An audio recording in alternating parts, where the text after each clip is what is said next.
I've got an old plan of mine that I opened in the trial version of Home Designer Pro 2023. This was actually created in Premiere, but that doesn't matter. The ideal way when you want to make a change to defaults is to go to Edit Default Settings, and in this case, Window.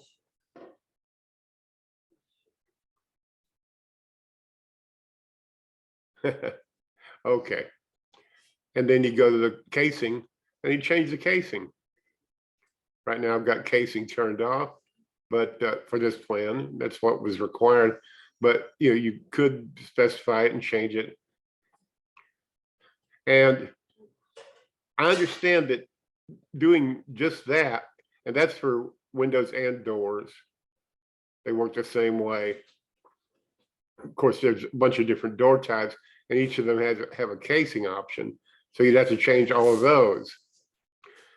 But I think on the fly, the easiest way to do it is to just click on the like the door icon and make it active, and then press the Shift key, and then draw a marquee around the entire plan.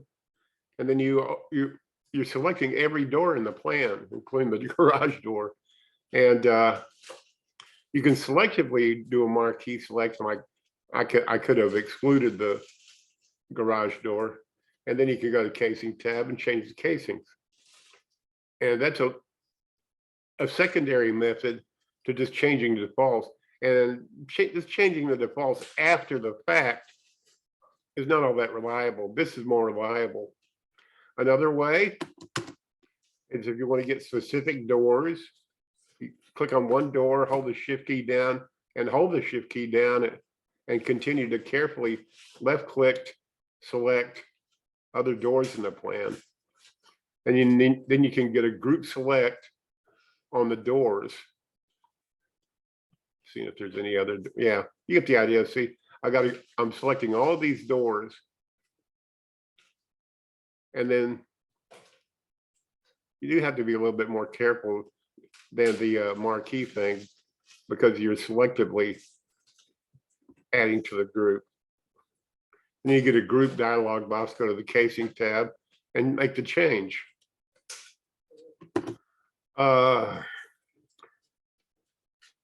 Okay, let's do it. I did it with doors. Let's do it with windows. I just clicked on the window to make it active, and then marquee select, and it'll open all the windows. Unless some of those windows have been molded together, which I don't think you can mold windows in Home Designer Pro, so that's not a big deal. But so you can now go to the group and change the casing settings. So that's what I can tell you about that. That's the methods that are available, and I hope this helps you. Thanks for watching.